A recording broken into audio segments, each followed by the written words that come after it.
Hey everyone, and welcome to our Friday morning show with Danny and Ashley. Now, we took a little break last week because Danny and I were both in separate states. We're trying to figure out how we can do a remote Facebook Live so we can show you some of our travels as we go all around the country looking at cool gun museums and going to gun ranges, but we're just not that technologically savvy yet. So stay tuned because we're working on it. So today we wanted to talk a little bit about the Gatling gun. We got another homework request. We like our homework requests. It helps us figure out what we should talk about. So today we're going to talk about the Gatling gun. But I did want to point out a couple of things before we get rolling because we are getting super high-tech up in here, okay? You guys complained about the sound, but we have a really good mic now, so hopefully that's better. It's not plugged in, but it will be. And then we've also got some lights. So Jesse, if you'll just pan around and show everyone how classy we're getting. We've got Dan there. Say hi, Dan. Ooh. People wandering out of the frame over there. That's his tribble, also known as our microphone. It's very comforting, so it's currently not plugged into the thing. But we're trying to get really high tech, and we also have some other special guests here today, which means one of two things. We're either doing something incredibly right or something horribly wrong. We're going to find out at the end of this. But we've got our executive director here and the chair of our board watching to see the magic that is Facebook Live.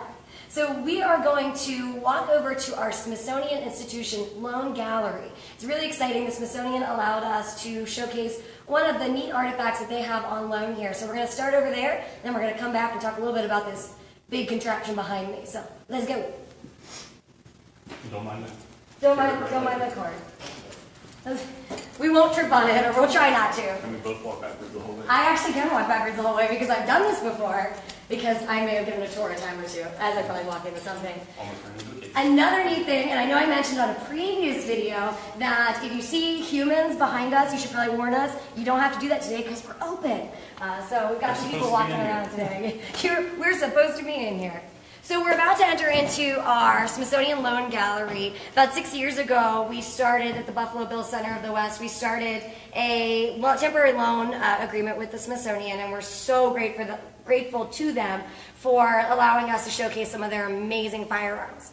One of those firearms happens to be a Gatling gun, but it's a little bit smaller than you may consider a Gatling gun. Now, as I walk on wood, I realize my heels are going to be really loud, so I apologize. But this firearm right here is actually made entirely of wood.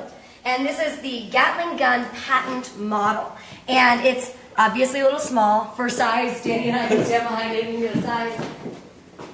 It's little. So this is the Gatling gun prototype patent. So what that means is that this is the patent model that Richard Gatling submitted to the U.S. Patent Office, and in 1862 that patent was approved. So this is the prototype that started the whole thing.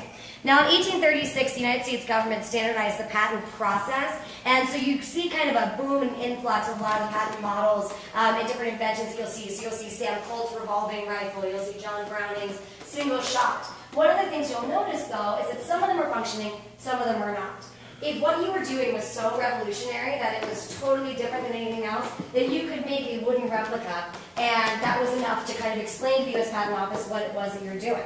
So this mini Gatling gun is on display in our Smithsonian Gallery, and I want to point out one detail on that, which is what looks to be a hopper at the top of the gun, and that is true. It is a hopper, and some early Gatling guns utilize the hopper rather than the different various magazines that you'll see as we talk a little bit today. So we're going to step back from here and talk a little bit more about the various Gatling guns, the history of the Gatling gun, and as we walk back, I'll point out some of the ones that we own in the Buffalo Bill Center of the West.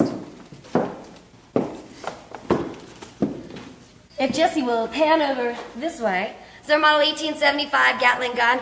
So you saw the hopper for the prototype. This is a stick magazine, so you see that a lot with the Gatling guns. Although, as Danny and I were talking about this morning, the Gatling gun is a really neat piece of history, but it wasn't used as much as you might think. That's right. And the original model was patented in 1862 during the Civil War, as we mentioned in here, and it was never officially adopted by the either side, and the North is the one that had access to it, but the government, right? The North had access to everything.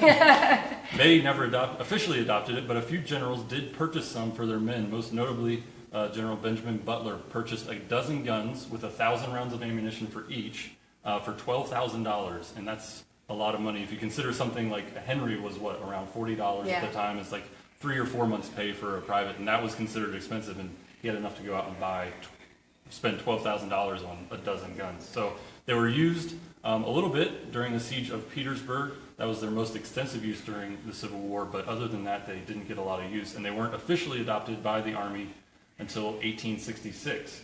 Once they were adopted, though, yeah, the year after. In case you don't know your Civil War history. Just in case. Why don't we walk a little bit while we talk about the history of the military before that. And I love the Siege of Petersburg as a historical model, not as a battle. Battles are bad things. But I think it's a really fascinating piece of history because if you look at the beginning of the Civil War, people are fighting shoulder to shoulder. You're getting the rifled musket. You're seeing a very Napoleonic style of warfare. And by the end of the war, you're seeing people digging out trenches and going into early phases of trench warfare and being able to use different types of artillery pieces and various types of guns. It's kind of a neat thing to watch how the soldier's experience changes from the beginning to the end of the war. Even early machine guns. And early machine guns. Hiram Maxim, what's up? So we're coming back to the front where we've got our lights set up. And we're going to talk a little bit more. I'm going to let Danny talk a little bit more about the use of the Gatling gun in the West and some of the kind of history of the gun. And then we'll talk about this guy right behind us. Yeah, so as we... Let me get the camera in here. Jesse, our camera. Jesse's putting our camera on the tripod. Don't mind the bouncing. Because if you remember from last week, we kind of hit the bench with the tripod, so we left it in one place today. Yeah. And not to do that again. Yes. Ready? All right. So, as I mentioned, the government adopted the Gatling gun in 1866, and it would stay in service until 1911 when it was finally declared obsolete by the Army. But they even didn't get rid of them immediately because even in 1915, some of them show up in inventory. And that long service life means that the Gatling gun was a very adaptable firearm because originally it was chambered for kind of these individual chambers. You had to reload each time. They were percussion fired, so you had to put your powder and bullet and prime each chamber, and those were fed into that hopper that we pointed out earlier. And it made it all the way from that into the very last versions the Army used were chambered in 30-06 Springfield, which is a very modern, well, by our standards anyway, cartridge. And that's a pretty big difference in cartridge technology. And we mentioned that there's a lot of ideas about how they were used, but they weren't actually that widely used by the U.S. government. In fact, their most famous incidents might be for when they were not used, because General Custer did not take them with him to the Battle of Little Bighorn, and we know how that turned out.